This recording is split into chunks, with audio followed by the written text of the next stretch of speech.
first and foremost, I wanted to acknowledge Jan Morris. So Jan Morris, good friend of mine, we had her on the podcast, incredible woman. Unfortunately, went through some really, really difficult challenges in her own organisation. She put me in contact with yourself. I want to listen to your conversations with Mira. So if anybody's not familiar, we'll drop some of Mira's stuff underneath here, class of their own podcast. Fantastic, insightful conversations. But I wanted to take us on a random left turn to start us off, which what will sound like as a introduction to a really horrific joke. Scottish family, Pakistani Muslim, walks into the bar. Do you know what I mean? That is such an incredible hybrid sort of experience of an upbringing to have created someone. You're one of my favorite follows on LinkedIn. Your ability as a communicator to articulate yourself is probably one of your strongest skill sets, in my personal opinion, of knowing only certain elements about you. Help me connect the dots between that, because starting with an origin like that, because your dad came over in 69, right? Yeah, came over in 69. It's a familiar tale, pound in his pocket, but he literally had a pound in his pocket. It wasn't just a metaphor. Pound went further back in 1969. Settled in Yorkshire to begin with. Came from poverty, Pete. So he came from a really poor background. Came with nothing but aspirations for his future family, and he built himself up from nothing. So, he came over, Mum came over, but it was just my parents. We didn't have any extended family.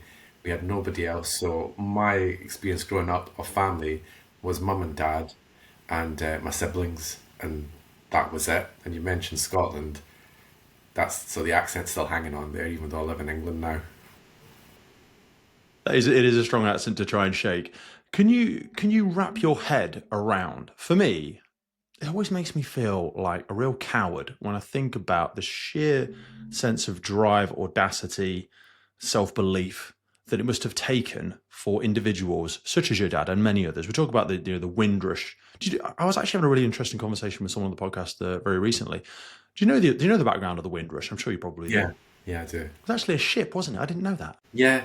I know, because people talk about the Windrush age and the Windrush movement. It was a boat that was reclaimed, and supposedly some of its original origins, it was shipping Jews to Auschwitz or something during a period of its time. I'm probably stomping and fumbling my way all the way through this, but that would have been around your dad's era, and the sense of just faith in himself, faith in his ability. Do you think more of it came from faith and hope, or does it come from desperation? What's the balance? That's a tough question, isn't it? I mean, one of my dad's earliest memories was of partition, because he was a wee boy and he lived in India, and at the time of partition, Pakistan was created, so his family had to move to Pakistan. And during partition, the sectarian violence, which isn't really that well understood, was horrific. Millions of people were murdered, millions of people died. So his kind of first memory of, or understanding, or kind of touch with Britain came from one of his earliest childhood memories. And from the age of 13, my dad left home, and he had this drive in him that I don't understand where it came from. And I've found out all these stories after he passed a few years ago about what a good man he was. It was just intrinsic to him.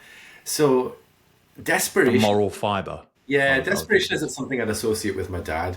He just had this incredible drive rooted in his faith, to be something more. And he was my role model. And so to your question, a long-winded answer, it wasn't desperation. It was very much more determination, but determination rooted in faith. Growing up in sort of Kilmarnock, around the areas, because I remember listening on your conversation with Mira, like one of the things you didn't even know was your dad, disarming gunmen in the shop, because you worked in your dad's shop for quite a period of time. And I want to ask around this, is that drive that he had, is stuff like that genetic? Because you seem to have this, I mean, your three Fs, around faith, family, and fight.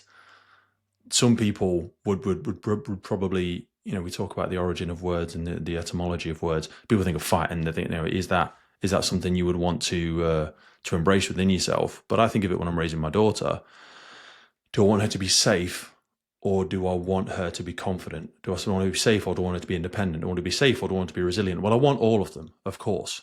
But if you get the equation the wrong way round and you just focus on safety, you probably don't get a Sal Naseem. Do you know what I mean? Because you were tested in a very violent community, attempted attacks with syringes, machetes. So didn't someone try and set the shop on fire before? Yeah, with me inside it. Yeah. Yeah. It was just help us understand how you got to that bit in your dad's business, and how does that become a normal thing to cope with? the reason I spent a lot of time with Dad, and spent time in working in the shop, was I was the eldest child, so I'd went to law school, went to University of Glasgow, graduated, and then I did this mental arithmetic, Pete, of, well, it's probably going to take me about a decade to give my family any sort of financial comfort. And Mum and Dad were struggling a bit, Dad especially. Never had the day off, just kind of ground the gears and did what he had to for family. So I made the decision to work in the shop and support the family. And I did that for a decade. Family hated it, Dad really hated it, but eventually got used to the idea. And where the shop was situated in Kilmarnock, it started off as it was a working class area, but it really deteriorated when manufacturing got affected. Then you had drugs come in. Violence was always part of the landscape, always part. But when deprivation hit, and then when you had crack come in and drugs proliferated, the area became something else. And you have to remember, when we were the first family of colour to move into Kilmarnock, and Really? as much as I loved the people there, and I do, my You must experience. have looked like aliens to them. Well, Really? it was hostility. It was hostility in the sense of trouble would find you when you were doing nothing. You'd be walking you'd be on the other side of the street and you'd get racially abused. People would want to fight you all the time. And then you come into this environment where, you're a shop worker. Yeah, it's my family business. But the grief that shop workers get now, it's well reported. But in a deprived working class Scottish town, and in an environment where there's an acceptance that you can almost abuse shop workers, it just got amplified. So my daily experience there was something which I just got used to. So somebody trying to set fire to the shop with me inside it, it doesn't even register as a traumatic experience. It was just a experience, one of many. The retort would have been, for a normal, any sort of kind of normal interaction inside the shop was met with hostility by a small section of people, but it always went to violence. It went from nothing to 100 really, really quickly. And from starting off as this meek, timid wee boy, and I could barely look people in the eye. By the time I left, after 10 years, I became this horrible, calloused. I was about to ask. It was horrible, honestly. Because the man that sits before me today, and the way I've heard you speak and the work that you've produced and been part of, you seem to have a tremendous amount of compassion and empathy. I wonder how that survives those experiences. You would be forgiven for becoming a callous, pessimistic, vindictive, not forgiven, but like people would understand. They would go, the aversion to calling the police through a sheer lack of hope that anything would change. The world is against me. We are different. How does the seed of empathy and any compassion survive a childhood like that? I think my parents' example, but particularly my dad, because I worked with him so much. and how he retained his dignity and his character. He was loved by the community, Pete. Um, and he faced all sorts of hardships that I never faced. Throughout it all, he just always showed me character. Um, Character is what you do when no one is looking, you know, and that quality and that compassion that he embodied all the time won people over. And it was something I was cognizant of at the time, but didn't really embody because I was very much, a young man. I got into the gym when I was younger, stood my ground, did what you had to do, protected the family. But life is a way of humbling you.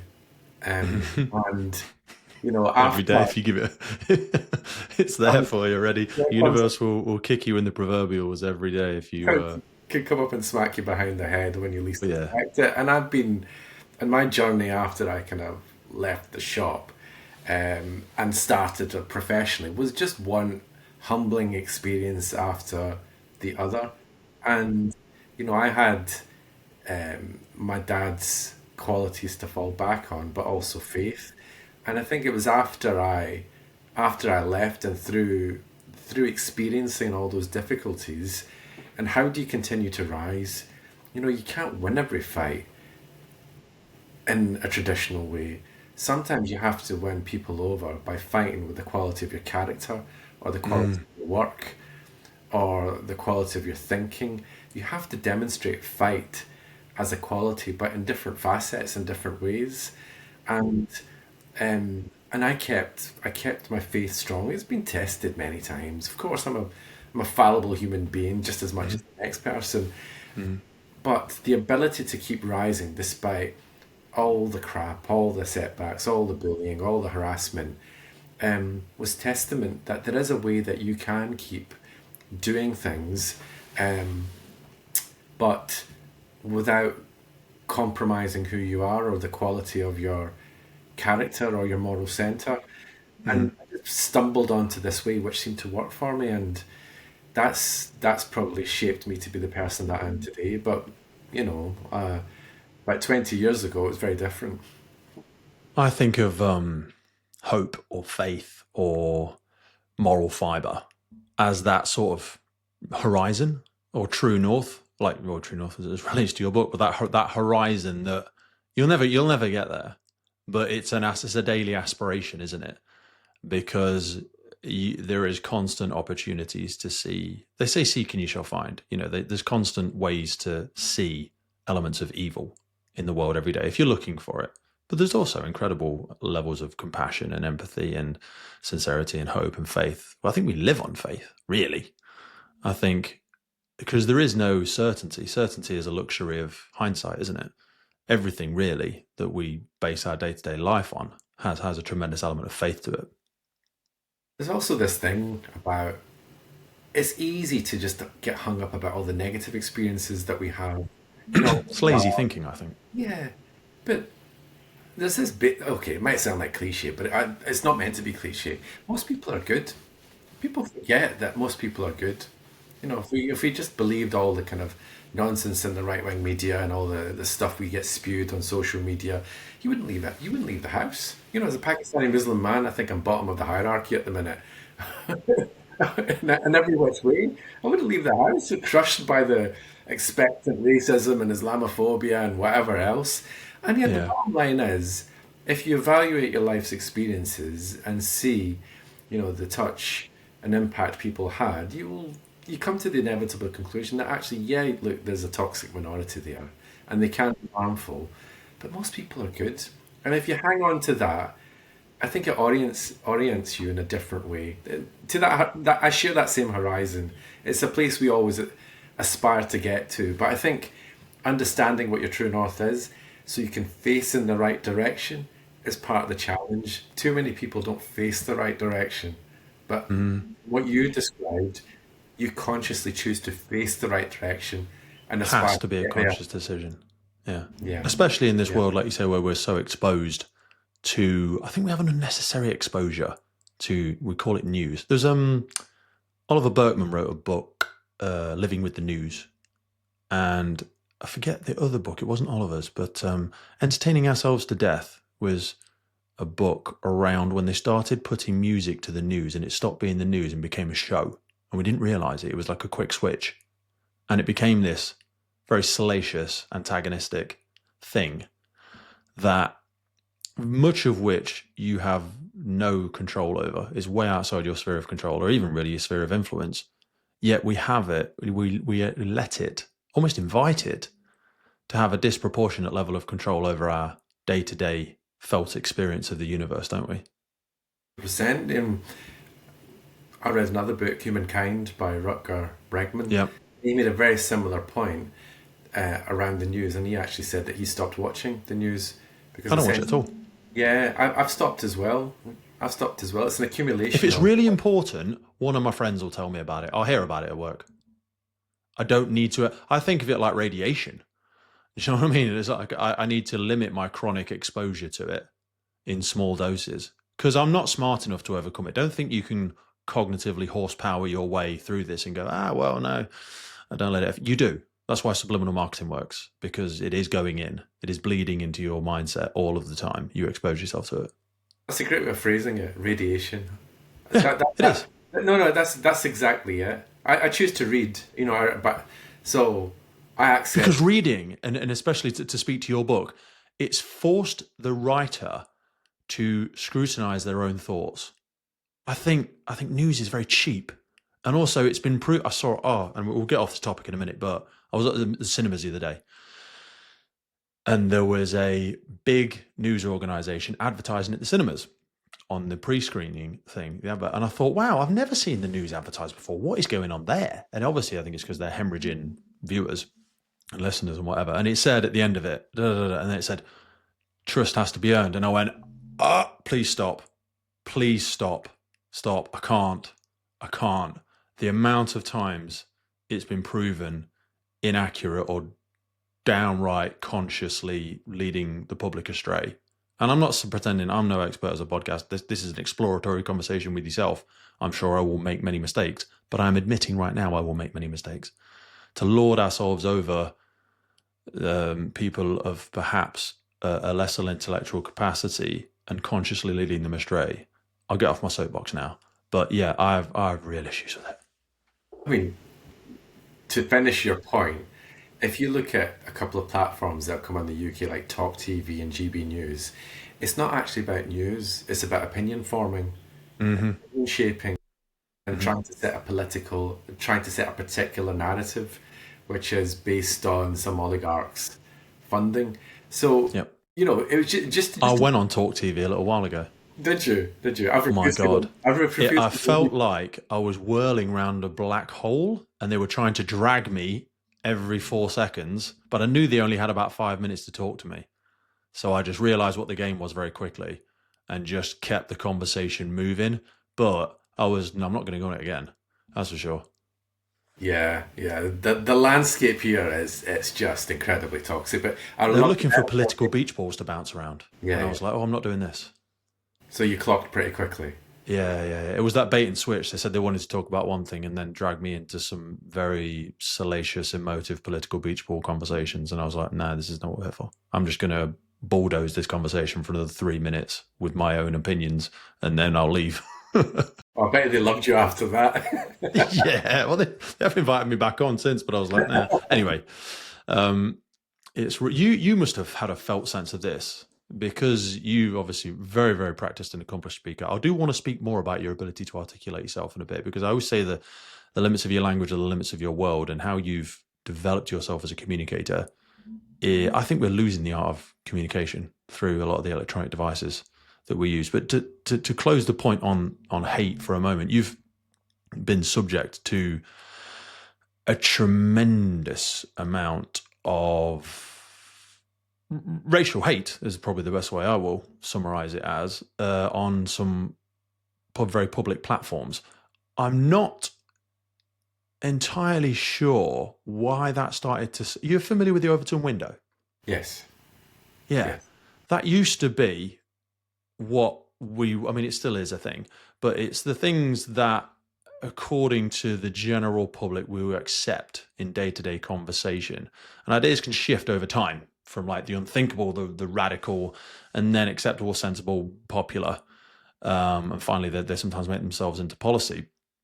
But social media in the last 4 or 5 years, I don't know if it's consciously done it, but it seems to have expanded that Overton window to a point where racial slurs and horrific stereotypes seem to have become a norm again, which seems quite a dichotomy to where we're trying to move as a society. So, yes, it's the short answer to that. And there's this, like, the other metaphor, I suppose, is social contract. You know, I never signed up to a social contract, Pete, where being public facing or doing difficult things meant that every time I did that, I agreed for my identity and for who I am to be torn apart in the most vicious way possible. So part of the social contract seems to be for somebody who looks like me that it's okay to racially abuse me. It's okay to say hateful things because I'm a Muslim. It's okay to mock my name. It's okay to insinuate various things about my commitment to this country. You can hear from the accent that you know.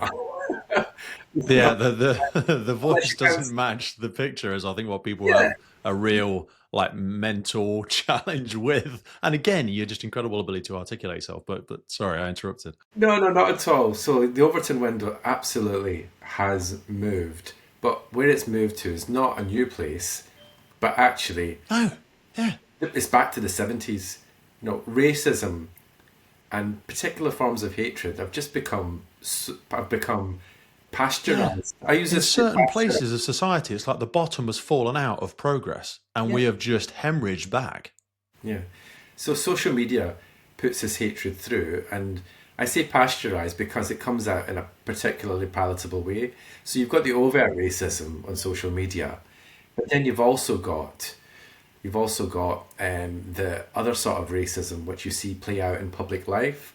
You Mm, know, far right narratives, fascist narratives like the Great White Replacement theory have become embodied in mainstream political thinking now. So you've got the extreme end where people will be calling me the P word, sending me death threats, to the socialization of this idea of racism in public life, to, well, if your experience is not as a person of color, you'll get used to it. You'll get desensitized to it. It will just mm, become a thing. And yet, for us, we're watching these walls crumble down around us.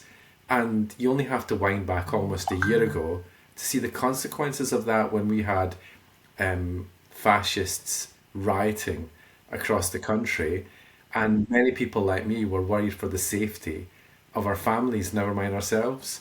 So we're mhm. living in a really, really difficult time. You know, back to the 70s and narratives probably feels more like the 1930s in terms of inequality, scapegoating, um, the need to find a societal doormat for the problems that billionaires um, are Yeah. causing.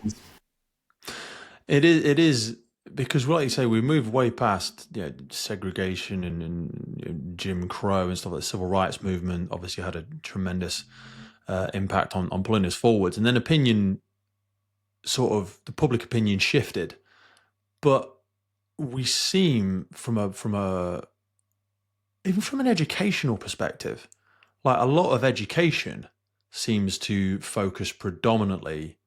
Is it kind of like when you think about the Yahari window thing? Is it the unknown unknowns where like many of our curriculum prioritize Eurocentric history and literature and sort of marginalize the contributions and experience of non-white cultures, which can affect students' probably sense of belonging and self-worth, and then that grows into the organizations that they then begin to work in as well. Which again, that might be a nice segue into some of your experiences.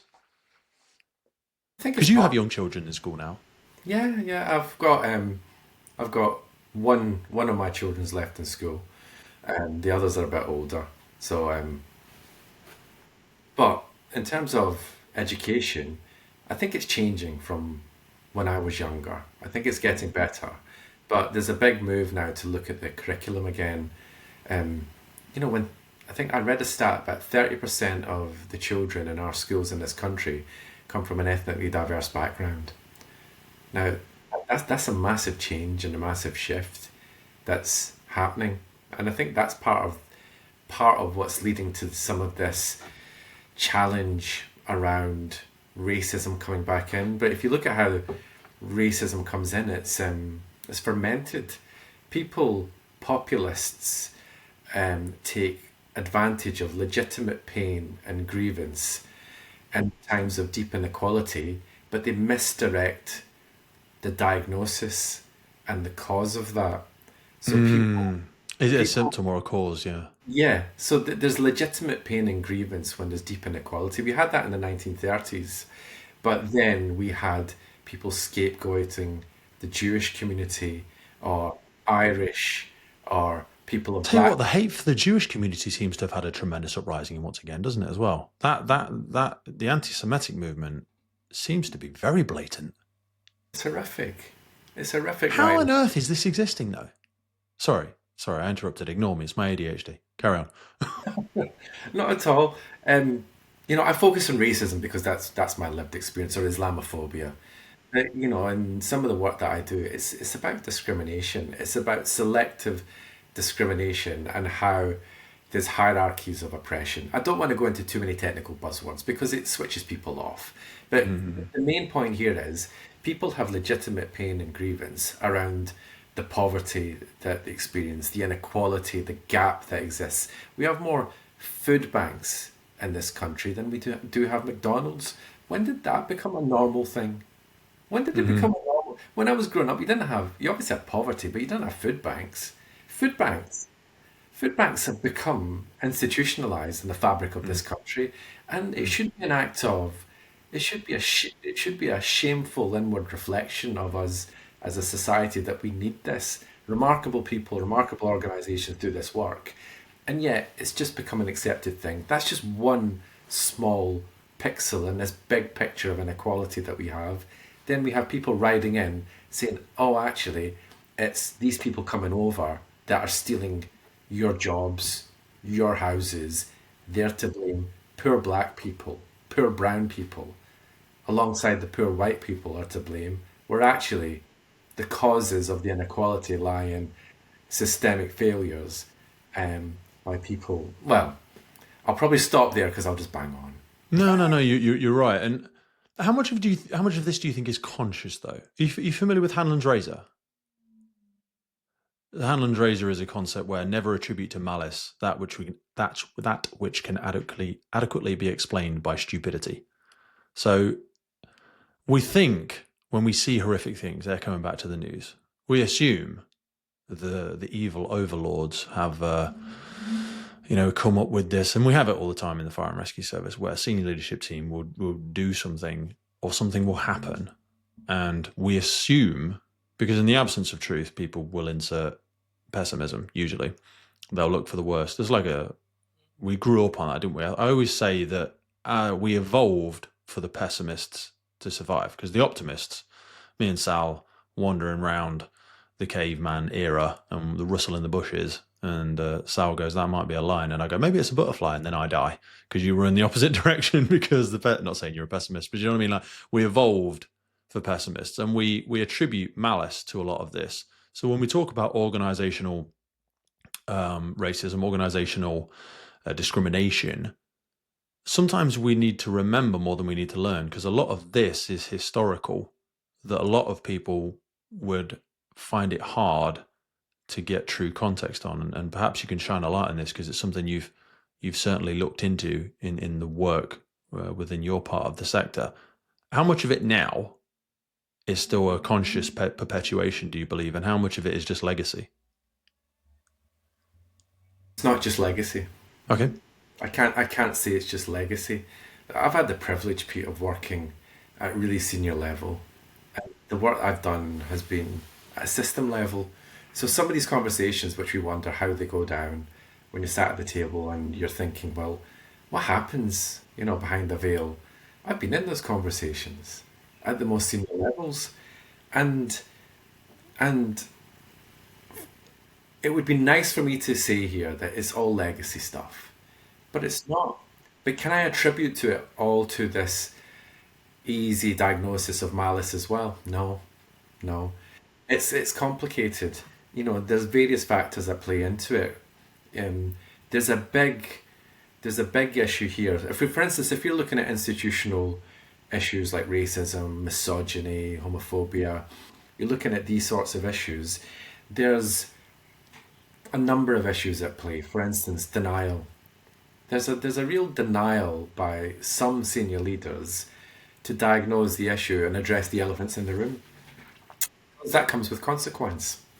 It's easy to point fingers, it's hard to point thumbs, isn't it? It's a very uncomfortable look in the mirror, that is. It is. Then there's And we're also having a lot of it in the fire and rescue service with our cultural reports as well. It's a difficult, it's a difficult look in the mirror, unfortunately. and I've done some things with at a national level with the NFCCC, so I've seen some of the consequences of that, and when we talk about these issues, it's important to remember what we're talking about is victims a lot of the time. So when you talk about institutional issues, systemic failures, which manifests itself in poor culture, the end result of that is human capital. It's people, and people suffer. And in my past few years, I can't tell you the amount of victims I've met. They wouldn't describe themselves as victims. They wouldn't use that language. I don't use that language for myself. People who have suffered. And I have met hundreds and hundreds of people who have suffered as a consequence of this, what can seem like an abstract idea, just this label to beat institutions with. It's not. It's not to beat institutions with. But the reason why it's not a legacy issue is, okay, one of the issues is denial, but there's also this real lack of moral courage I see at a senior level, time and time again. The senior leaders that have the bravery to tackle these issues in the way that it needs to be tackled are few and far between. They are there. I'm not saying they're not there, because that's just stupid reductive, No, no, no, no, no, no, no. Yeah. but they are They there. are rare. Definitely rare. The commonality is, the desire for self-preservation, the desire to make sure that you get through to your pension without any tarnish, without any blemish, and in order And to it's do, exhausting. yeah, of course it's hard, but in order to do the things that you need to do means taking hard decisions, hard calls, which requires in that thing that we were talking about before, identifying that right horizon to travel to, but embodying that moral courage in your day-to-day being. Seniority comes with responsibility. It's not just a title, is it? With seniority, you're supposed to do something with a seat at the table. Um, and I have to say, I've seen too many people just occupying those seats, Yeah. performing what they needed to do in a very superficial manner. And in some of those conversations that I had one to one, it came right out. It was very, very evident. And sometimes in very heated moments, it was laid bare. Yes. Yeah, yeah, yeah, yeah. It would all of the layers of the onion would be exposed, and you look right beneath it, and that is a very uncomfortable moment. I think when you talk about the human capital that we pay for it, we probably only see it in the very most extreme examples, and I think that's the problem, because those who have suffered as a result of it, I agree with you that victim is not the appropriate word, because it's not very empowering to refer to yourself as a victim. But ultimately, that person has gone through a great deal of suffering, and you usually only see those stories when they are at their very worst, or they have cost human life, i.e. someone has taken their life. It's quite rare, not to blow more smoke up your bum, to see someone that has alchemized this very difficult experience into someone that articulates themselves with logic still. Most of those people who have experienced that, we don't know, because they just go quietly into the dark, don't they? I mean, I don't know if I don't know if I can accept your compliment the way that you've Well, said mate, it. most people will look at you and they'll go, "Oh, you've achieved great positions. You've wrote an incredible book. You're very together as a human, it would appear." But you left the organisation you were in, as I heard on previous podcasts that you spoke, out of exhaustion. I did. It nearly broke me, the experience, Pete.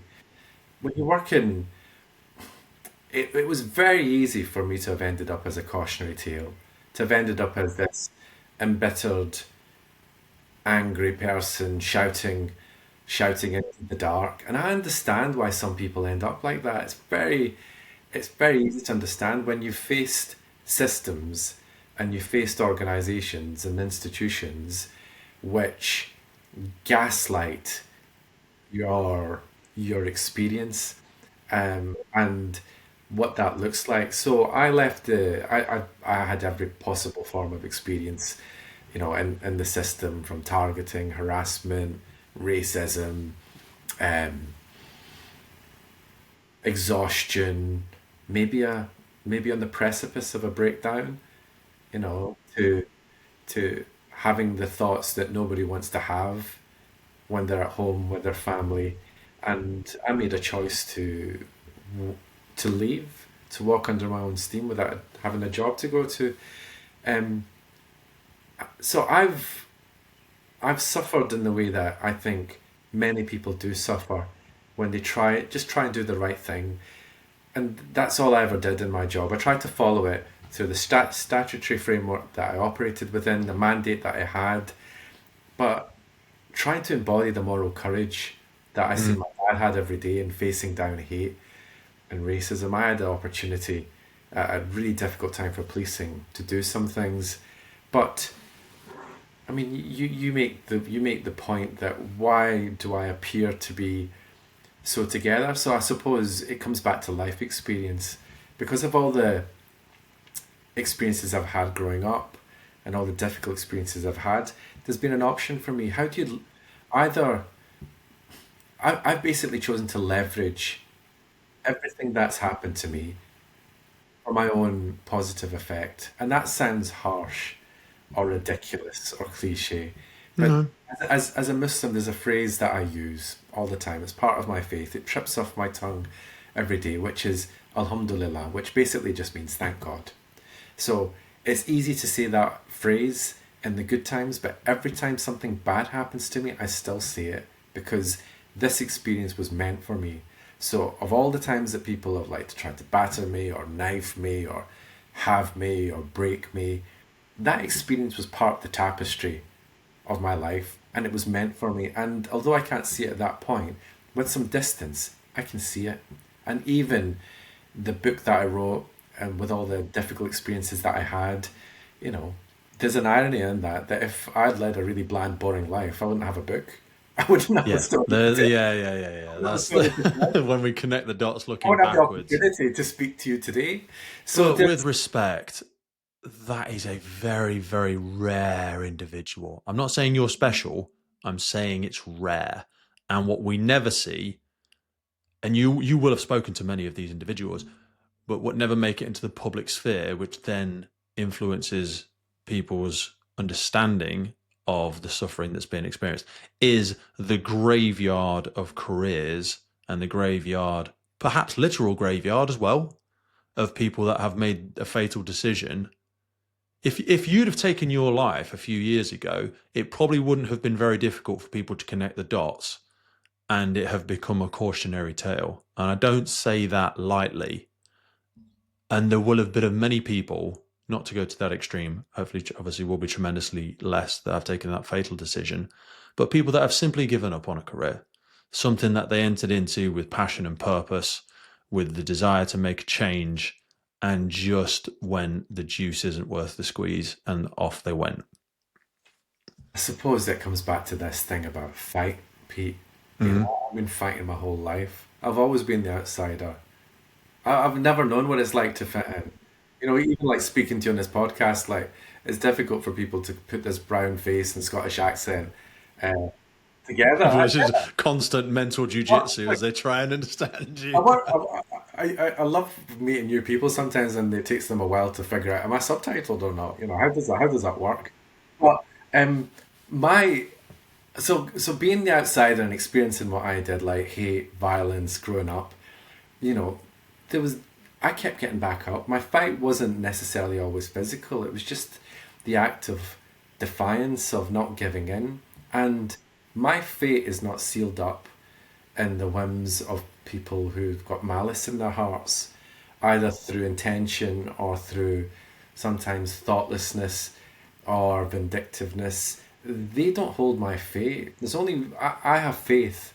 I have faith in God, and my faith means that I have a certainty that they don't control what happens to me. I will make my choices. I might suffer as a consequence of their actions, but I am always going to be judged by a higher power. And it's the validation of my loved ones and my family that counts.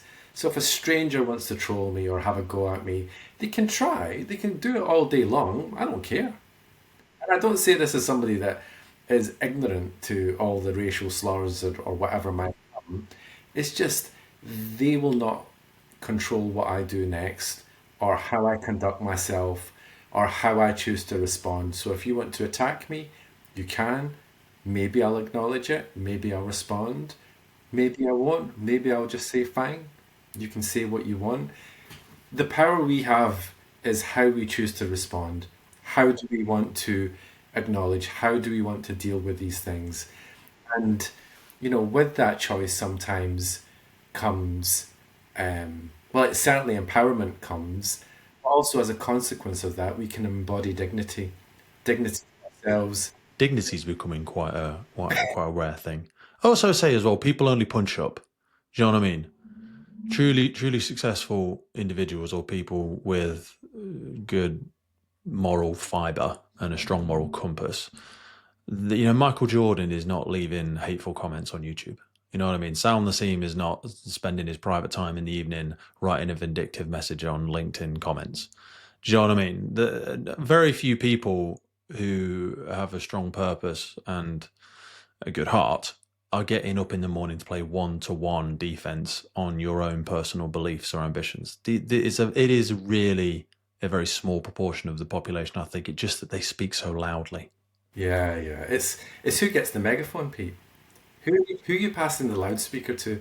We've all worked in organisations where that loud idiot dominates every meeting, dominates the conversation, and there's a structural responsibility and a responsibility on leaders to make sure that megaphone is passed around. Society, we see how that is broken down, but inside organisations, we can change that. We can affect that.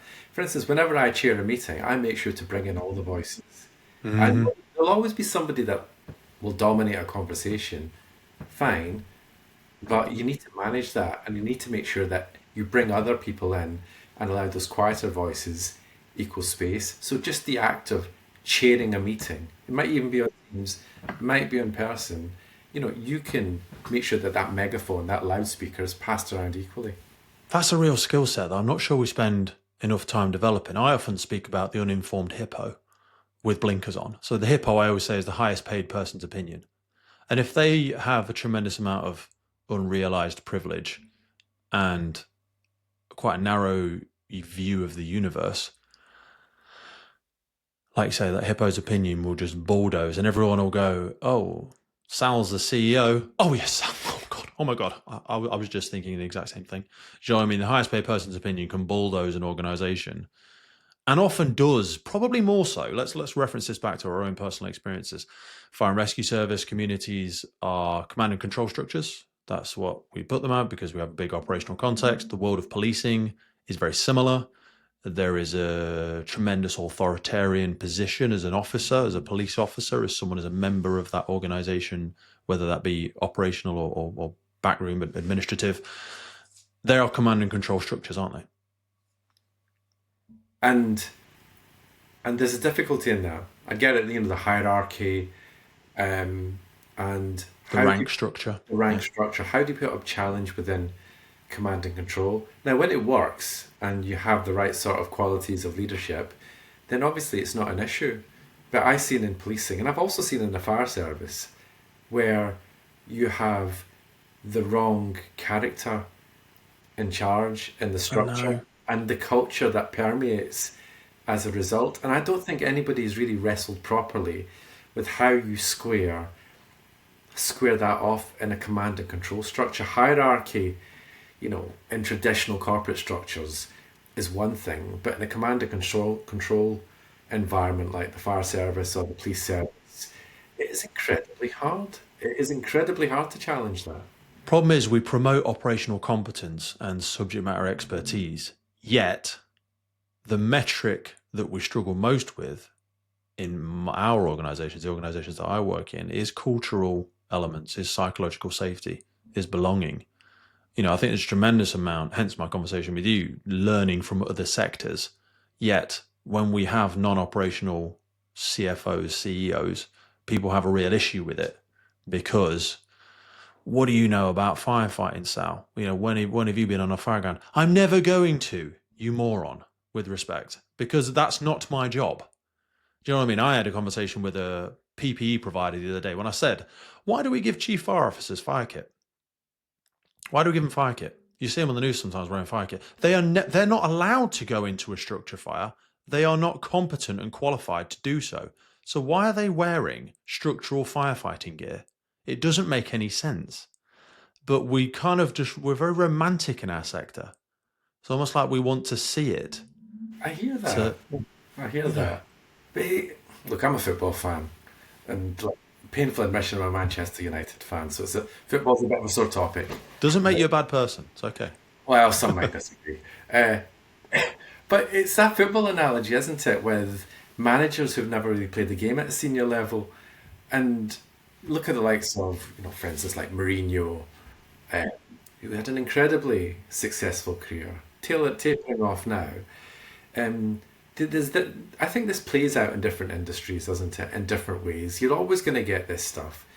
But I come back to this idea that I know you're passionate about as well, Pete, which is leadership. How do we promote, nurture, and grow our leaders? Some of the best leaders I've met across different walks of life don't have title. They do have seniority.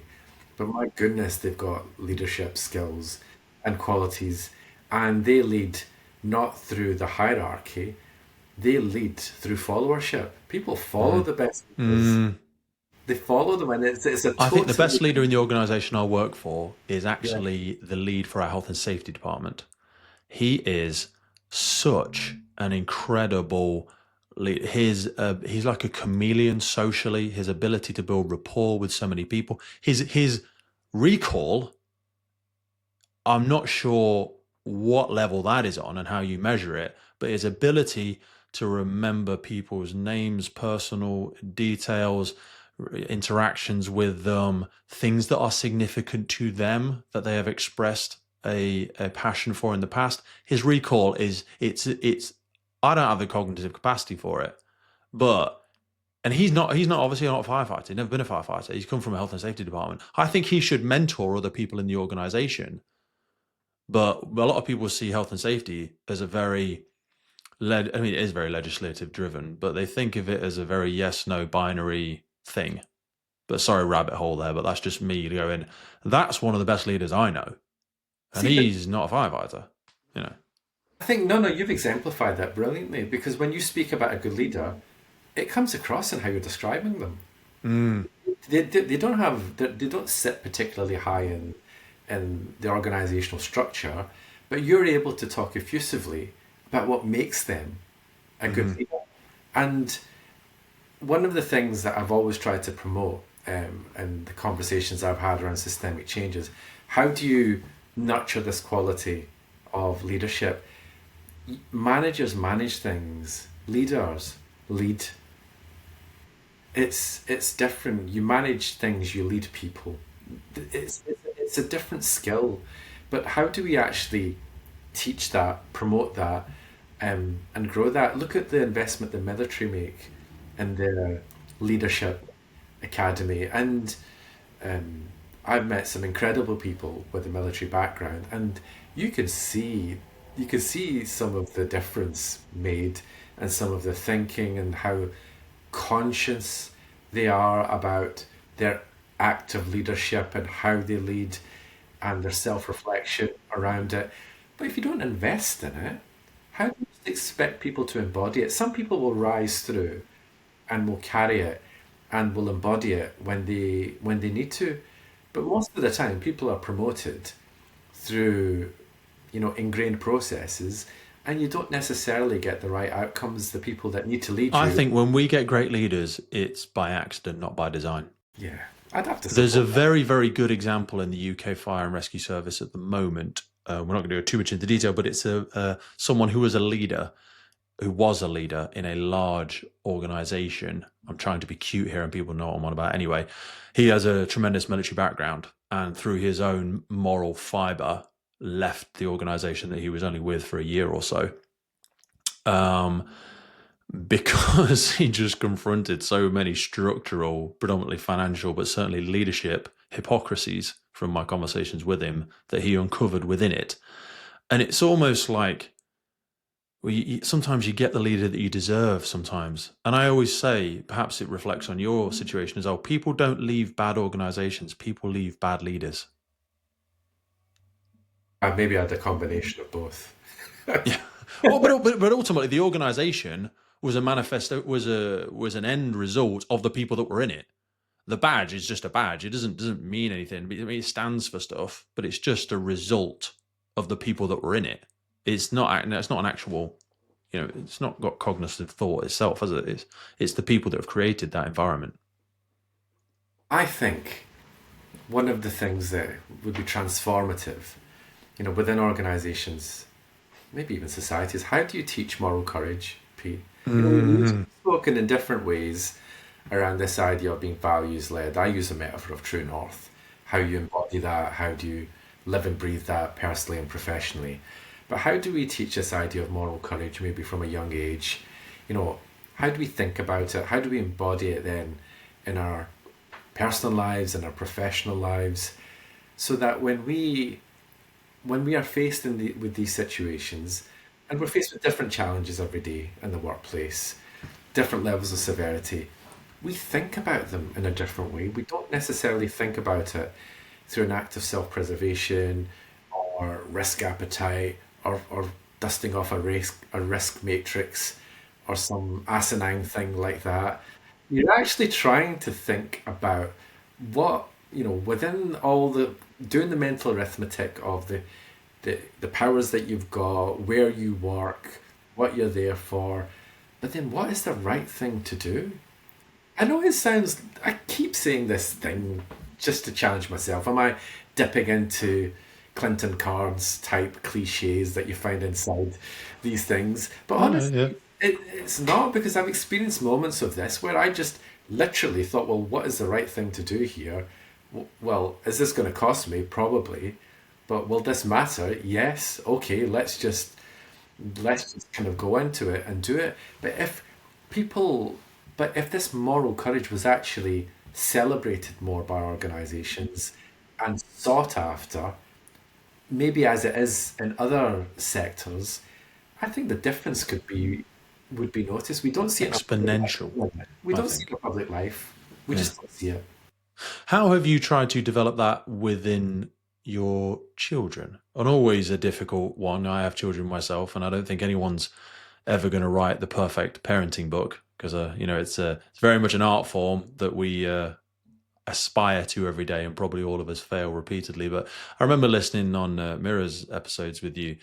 You spoke about candor and you spoke about a bit of gallows humor that you've had with your children to safely expose them to some of your experiences that you've had in the world. Um, as a segue, how have you tried to do that within that sphere of influence with your inner circle? I think, well, with my family, it's a responsibility, isn't it, Pete, that you try and imbue your children, and make sure they don't fall where you fell. So if you Hmm. see the hole, you make sure that they're going to go around it. And that's what I've tried to do along with my amazing wife. And my children um, understand intimately my experiences because I've chosen to share. Because my kids are older, so I've got older kids that are in work and in professions, and they navigate some of the same challenges that I do. But now I have the gift to be able to tell them, actually, this is how you can do it. These are some of the things that that you need to These are the levers that were hidden to me before. These are exactly. the levers of change that most people try and hide. Yeah. And Yeah. when they're faced with challenges, I'll say, well, that's not right. I swear I use that phrase all the time when I speak to. It's, that's not right. They can't be doing that. This is what you should be thinking about. And centering, implicitly this idea of moral courage, of morality, and our faith within their thinking as just as a thing to be stitched through everything. And also, I consciously choose to share my experiences so that they can understand the possibility of some of the things that I've done can be within their gift. I'm just I'm just this frightened wee boy from Kilmarnock that got to do all this bunch of stuff. And I just kept pursuing it in a particular way. But if they can see their dad's example and they can see how he continues to try, continues to do things, very often behind the scenes, then you spoke about this concept of radiation as being a toxic thing. I'll just flip it and make it a positive thing for a second, because that radiates, and that they take that in almost by osmosis, that positive example. So as my I always say responsibility, children don't learn, they absorb. yeah, That's why exactly, I try and exactly. do stuff that I fail at every month, whether it's applications, promotion stuff, podcast stuff, fitness challenges, whatever it might be. I've had so many physical injuries, psychological and social and professional injuries, but I share them all with my daughter. And sometimes, obviously, when she was very young, I probably did it a bit, not too much, but she would get upset. Like if I didn't get a job, she'd be like, "Why don't they like you, Daddy?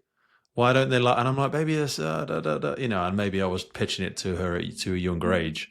But you can't say to your child, go to the really scary new club on Saturday where you don't know anybody and do the brave thing. And they should really, not that they would because they're probably too polite, but it's like they should. Well, what are you doing, Mummy? That's scary for you. How are you pushing yourself, Daddy? Do you know what I mean? Because they don't. They learn with their eyes, not just their ears. Percent. And it just you saying that makes me reflect that all my children have definitely kind of inherited my work ethic. They've got the majority of their good qualities they get from their mother. Let's be honest, Pete. Right? Most all the time, it is the case, isn't Let's it? be honest. One of the things I managed to imprint is my work ethic, and I see that actually. Just you saying that made me think about my kids, and I'm thinking, yeah, they've all got the work ethic because that was just something that's been a necessity for me in my life. And there's one point I wanted to pick up actually once because you've mentioned it a couple of times, so I want to address it about oracy. You've been very kind to say how I express myself, and you've complimented me on that. But I want to just highlight where that came from. And actually, when I was younger, and I think this was a consequence because of the experiences that I had, um, I had a terrible stutter. I wasn't You able. did. You had a tick, didn't you, that was raised in school? Yeah, really bad tick, which my teacher pointed out to the whole class and made me explain why I had the tick, which is probably not textbook teaching if you think about it now. There you go, there you go. Okay. Uh, and that followed me through my adult life, and I've always written, so I've always had this kind of creative side, but I couldn't do public speaking. I couldn't do it. It was the most terrifying thing until for my 40th birthday, my wife booked me onto this comedy course. There's no course that'll make you funny, and it didn't make me funny, right? But I really enjoyed it. But the idea at the end of Yeah. it was you had to do a stand-up gig, and I had Yeah. to do a stand-up gig in front of 200 people in this theatre, and it was the most terrifying thing I've done. It was my midlife crisis, my equivalent to doing a bungee jump or getting an earring or buying a Porsche or something like that. Mine was doing a stand-up gig. So I did it, and I did it the hardest way possible. It was one-liners. It was a 3-minute set, and then the thing happened, which I've actually had nightmares about up until that point, which is I forgot everything. So I stood there, did a few, and then came to the next bit, and I couldn't remember what my next line was. So there I am looking at this audience, and there is the audience looking at me, and it's just silence. And when you think about the memory, it probably plays out like 5 minutes. It was maybe An about 20, eternity. 20 seconds or something. I, I, I gathered myself, I made a joke out of it, I carried on. And and honestly, Pete, from that point on, the worst thing that could have happened to me actually happened to me, and I dealt with it and I recovered. And then from that point, I started to dip my toe into this idea of how do I express myself um, through speaking. And then I got a job in 2019 where you had to be public facing. 2020, lockdown happened, George Floyd was murdered, you had the Black Lives Matter protests, and this conversation on race and policing actually was a really necessary one and a live one, a global one, and a salient one in this country. And I had a job, which this was my bread and butter. So then I had to do my learning in the public glare. Mm-hmm. Anything that you're seeing or any compliment you're kind enough to pay, I've had learning on this in a really concentrated fashion. And the reason I tell or share this story is not to look at me, but is to show that it can be a learned art. It can be something you improve. You train. You're into your fitness. For me, this was a muscle that needed to be developed out of necessity. And now I find this amazing opportunity to come onto spaces like your podcast and just talk about stuff that is important to both of us in a way. Mate, mine was similar. You say about my fitness and stuff like that. One of the best things about the podcast is predominantly, I think it's like 80% of most podcasts are audio. And I realized I wanted to develop myself as a communicator because I hid behind my physical capabilities when I was younger. I was very good at sport and a variety of other things, and I'm still quite good at those. But I realized I had a very immature muscle as a communicator. And as I've said before, my dad is actually very articulate. The limits of your language are the limits of your world. If you only have one way to say it, one way to communicate it, you will be very easily misunderstood because you simply don't have the words. You cannot form and challenge and develop and almost distill, continue to go through that iterative process of your own thoughts and your own opinions and how you communicate them and why they're not landing with the desired audience. You can't understand why someone isn't understanding you or hearing you or seeing you or thinking the way you're thinking. It may largely be. And also public speaking, as you've alluded to, it's the number one global fear. People fear it more than dying. But they do. More than sharks, more than spiders, public speaking. Because we don't want to lose face. We don't want to embarrass ourselves. But when you've done it enough times, like you say, it's like, it looks like an ocean. It's a mile wide, but it's an inch deep. You think you'll drown in it. You won't. You'll be absolutely fine. You're not going to die. I wanted to circle back. You've spoken very passionately and in depth around this element of faith. But we've also spoke a lot around things that I would say require a lot of autonomy, a lot of agency. How do you balance? I suppose I'll kick it. There's a quote, a religious quote, no, a religious joke, in fact, and it's a Christian joke. So if listeners, forgive me for a second. It's a Christian joke, and farmer's walking across his crop in his field, and he's got a beautiful garden. Priest is walking down the lane and says, "Oh my God, your garden is absolutely beautiful. I must tell you, you are so lucky. The Lord has blessed you." And the farmer says, "Well, thank you. But you should have seen what it was like when he had it all to himself." And there's an element of agency there and faith, isn't there? And whilst your faith has been a strong driver for you, faith can work in two ways, because if people say what is meant to be and God's will and whatever terminology people choose to use, they can expect things to change and just everything will be okay. What'll be. You also have to grip the steering wheel of life yourself. And you have faced many organizational challenges where you've faced barriers, cliffs, ceilings, and made the decision to go, I'm going somewhere else. I'm going to do somewhere else. I'm not tolerating this treatment or these barriers or these things I can't logically understand. How do you balance that in your head? How have you spoken with your children and people you've worked with in organizations around that balance of faith but also agency? Because you do have to. You're the one writing the story of your life at the end of the day. I think it's a combination of the two, because when I speak about this, part of the deal is that you've got to try. You've got to try.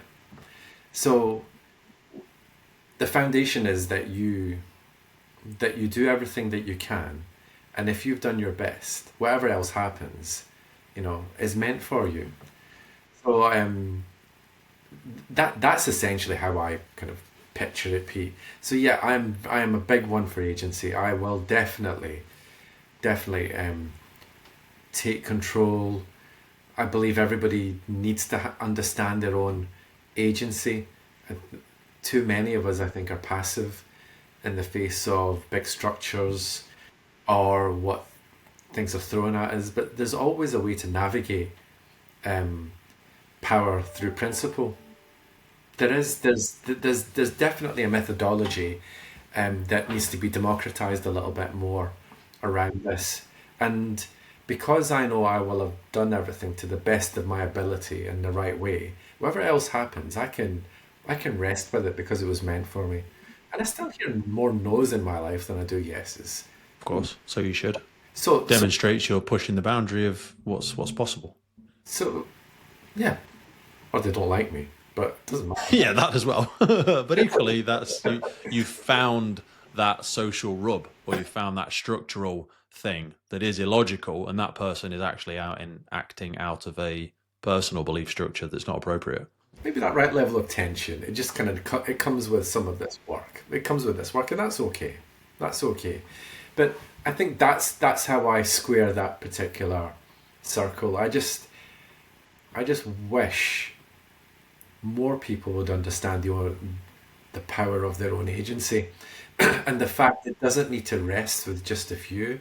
This from a younger age, when I understood that promotion wasn't possible, and I was very junior in some of these roles, I would leave. I wouldn't just accept her. I wouldn't necessarily enter into messy HR processes or whatever else was involved. If I wasn't valued there, I would look elsewhere and find something else. And it was a painful incremental step to progression, and it took a long time, but it did work. It did work. But if I just accepted what was there for me and thought, okay, this is what it is, or I'll just accept these no's, then I wouldn't be speaking to you today. Hard though. It's a big personal cost. I say this as someone, I've done 40 promotional processes in the last 6 years with zero results. And I don't think I'm that stupid. I'm not going to pretend I'm the most intellectual person, but I'm marginally clever cookie. I'm pretty resourceful. I've had lots of, most people could point at lots of the other bits I've done in my life, businesses, podcasts, whatever it is, and see that I have an element of drive and success. Yet, perhaps cowardlessly, I don't think that's even a word. Cowardly, I have accepted the barriers for whatever they may be in the organization that I work for. I probably should move, but I'm making so much progress with other things and I'm enjoying them so much. And the place I work isn't a bad place. It's just some things not vibing with what I'm trying to do. I think I'm a bit of a problem child, probably a little bit. The manifestation of the podcast is that I'm a curious question asker and challenger, and I want to go past the third why of someone's opinion as to why we're all just accepting this thing. I think that's very difficult to manage. I have a great deal of sympathy for my managers. Also, I recognize that more than you can understand, Pete. Yeah, but What? you had the bravery. I'm a coward in No, no, no, comparison. no. Look, you're a firefighter. I don't think coward belongs in your lexicon. Let's be honest here.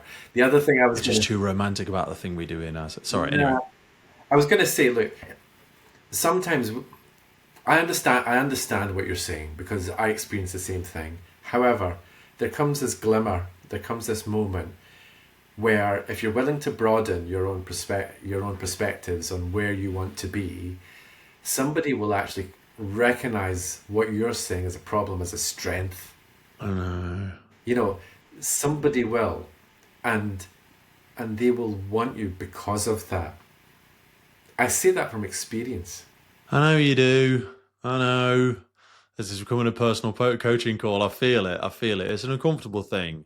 And it is something I'm leaning more into, because everyone I speak to that says they've switched organizations, not because they hated the place they work necessarily, although some do, they all speak of it as one of the best things they ever did, because it gives you much a greater holistic understanding of the sector that you work in as well, and adds so many more layers of authenticity and sort of scope and lenses that you look at different challenges through. I want to be so respectful of your time. We've referenced very briefly, you wrote True North, the story of racism, resilience, and resisting systems of denial. We've not really touched very much on Operation Hotton, because I'm always more interested in the person usually than the thing they've done. And I know people will have heard it in the introduction. Through the process and sort of distilling process of your thoughts and your experiences of the work that you've been involved with, that's just one example of many different things. Ultimately, we're talking about inclusive cultures, change making, and systems of denial. What have continued to show up in your thoughts as things that you couldn't rationalize out of your experiences, things that just continue to show up in what you've learned through the process of writing the book, through your experiences in the organizations that you've worked with, when we're speaking about inclusive cultures and making change in these organizations? I think the thing that's followed me after writing it is understanding the impact of people. We talk about systems and things, and I always prefer to use a system lens for things. But ultimately, systems always root back to decision makers and people that occupy these seats. And it's the quality of leadership that I am really struck by, or actually the lack of it, and our acceptance of really what is quite a turgid quality of leadership, which we just get used to. Exceptional leadership, this phrase, is probably more accurate than we think, because it is by exception. Yeah. It is by exception. I can tell you two people in my whole professional life that I would say I'd say they've been good leaders, and they're two people that I'm still in touch with. But what's for me is carried on after the book is the quality of leadership, because the quality of leadership then dictates the type of culture you have. Because culture is often disassociated with leadership, but it's not. Culture is just the manifestation of the types of behaviours that leadership is prepared to tolerate, or actually encourages, or turns a blind eye to. It's the way things are done around here, isn't it? It ties up to the successful trick that many senior leaders will play is speaking about culture as this disassociated, separate, gaseous entity that sits to the left of them or sits to the right of them, whereas actually there needs to be a direct causal line drawn up between leader and culture. It's the same thing. It's the same thing. A leader is responsible for the curation of the culture in the organization, and yet you've got a leader at the top, but you're talking about all the leadership within the organization. Mm-hmm. Other thing that has really struck a chord is that things can change if it matters to people, because it is embodied in the decisions they take. And I was never the most senior person in my organization, and yet having left those systems and those particular roles, I look back on the body of my work, and people speak to me about some of the things that I did, and realised if somebody like me was able to shift the plates just a bit, imagine what everybody could do, Pete, if they followed the horizon that you spoke about before, embodied just a little bit, a smidgen of that moral courage, and tried to make some of these hard decisions. And yet they come with grief, yet some of them might be unpopular, but change never happens without some level of disruption or discomfort.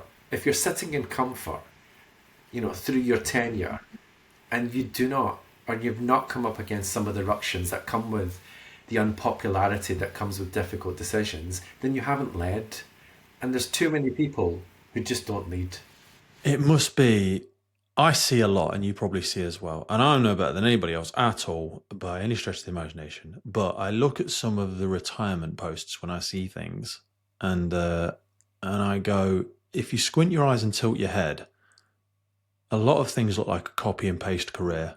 I'm like, what could you point to in your tenure? Now, change is relative. When I say what change did you make, what impact did you make? Now, a firefighter on a fire ground that pulls somebody out of the building, they've saved their life. They've made an incredible difference. But what about that was uniquely you? And it's an incredible thing to do, and we need people to keep doing it. Steady, everyone that's listening, steady. Yeah. It's an incredible service to do for the community. Somebody needs to do it. But any firefighter in that position would have probably done the same thing. What uniquely about you, what was given to you through your upbringing, through your nature, through your nurture, through the lens that you see the universe, the one thing that you have an ability to have an impact on that would make a real marginal shift, like you said, what's that 1% that person could do? I think one of my previous guests, Vicky Shakespeare, I think it was, where she said, your difference doesn't make a difference.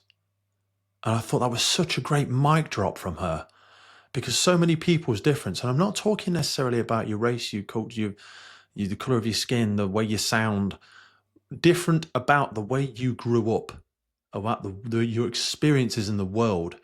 What is different about you that could help change, expand the way this organization works to facilitate people of a similar background to you who would therefore want to stay, grow, feel welcomed, feel celebrated in that organization? What can you do about your difference? And when we chip off those differences of people, or when people allow organizational norms to just chronically crumble their difference, so often their difference doesn't make a difference. We go, oh, it's the first ex chief fire officer, it's the first this type of minority chief fire officer, or this type of if through that process of getting there, they've had all of their beautiful colors and shapes smashed off them so they become a gray peg in the hole, your difference doesn't make a difference.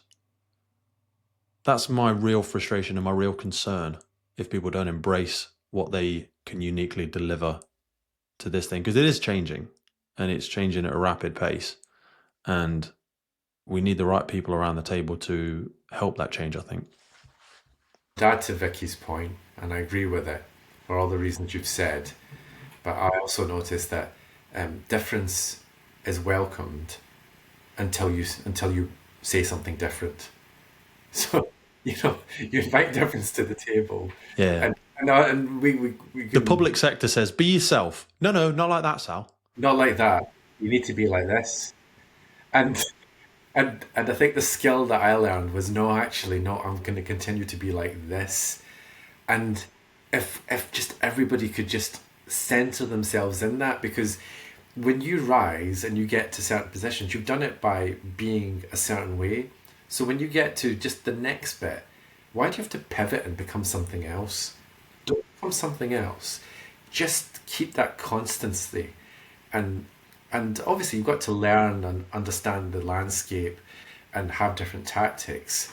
But if you keep the consistency to an alignment of who you are, it it centers you in a really powerful way, and it gives you perspective outside of the groupthink, which is which is incredibly important, because if you go in with a groupthink, it's easy at the time, but maybe 5 years after you left, somebody asks you, well, why did you do that? Well, everybody else was doing it. No, no, why did you do that?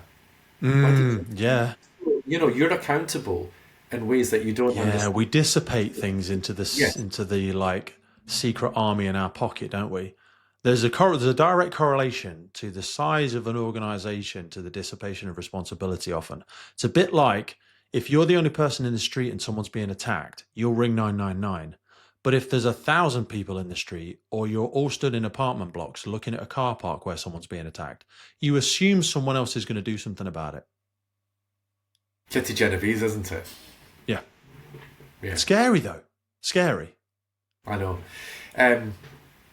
But that's just something I noticed. So I agree with the statement, but it goes back to this constant theme of the quality of leadership that we have.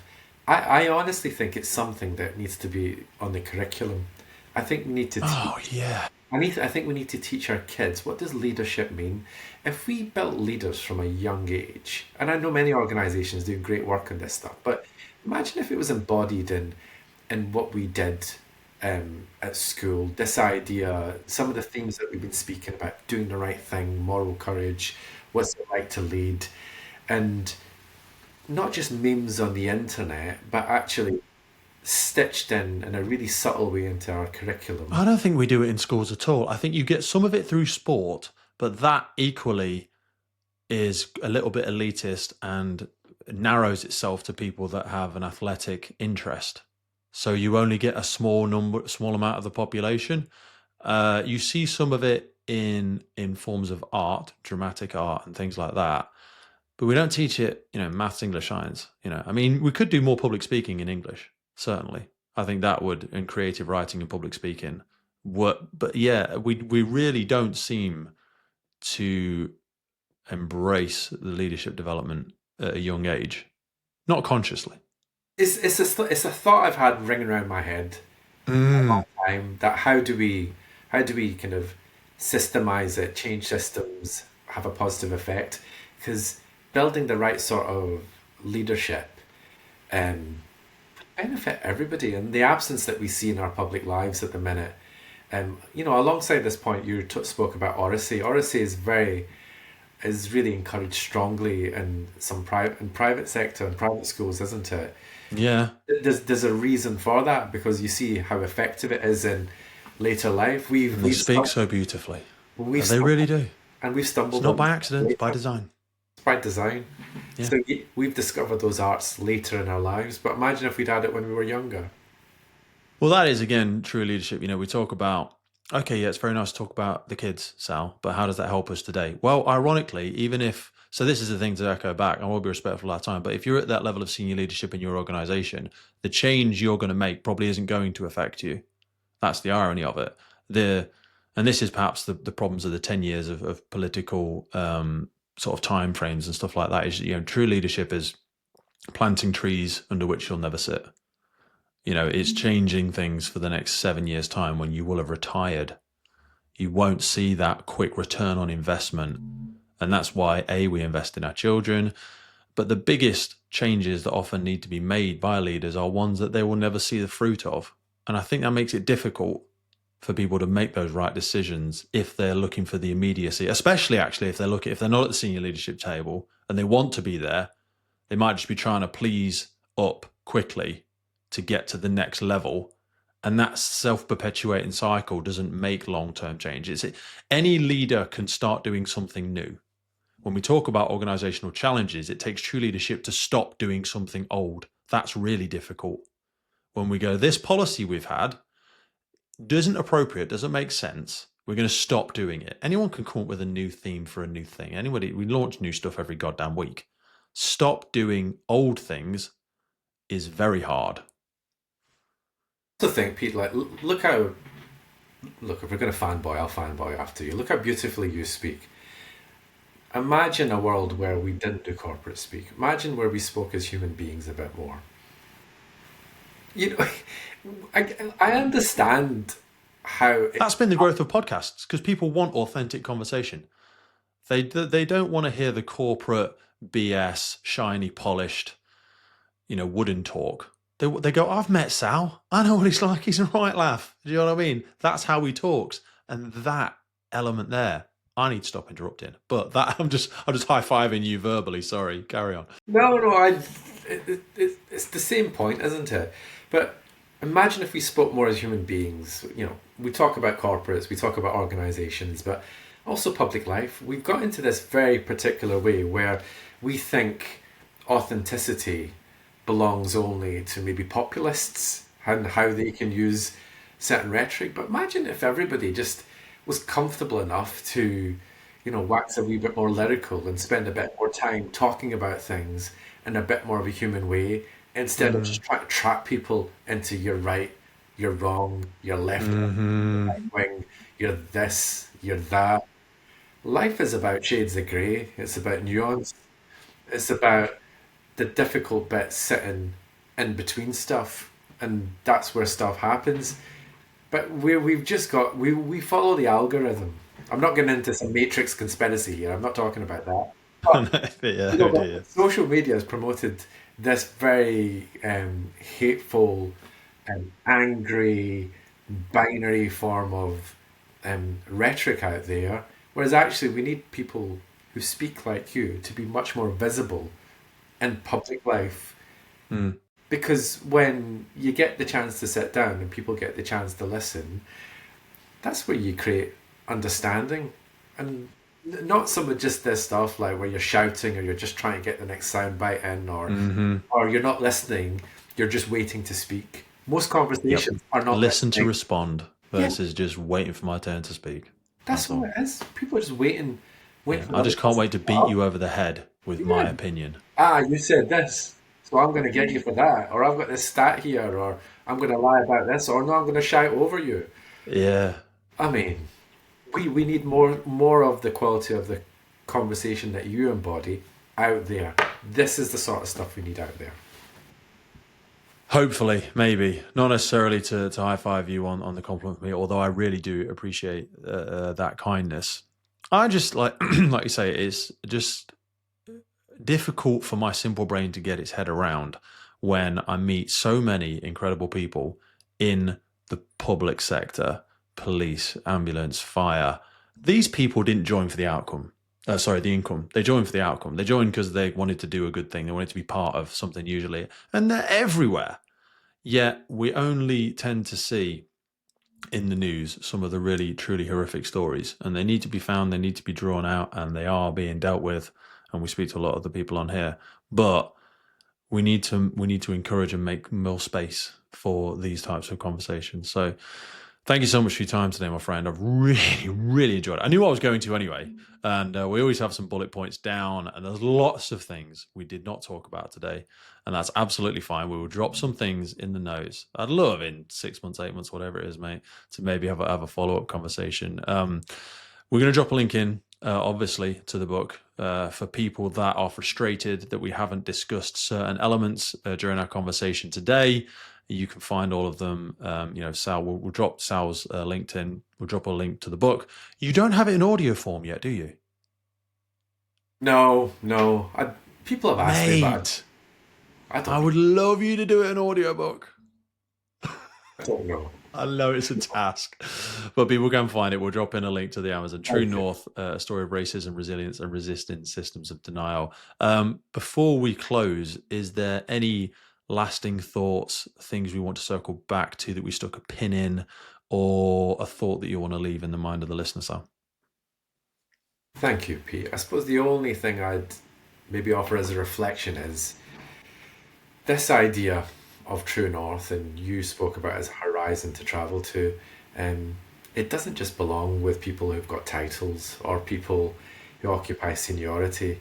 The difference you make is is a gift that we all carry.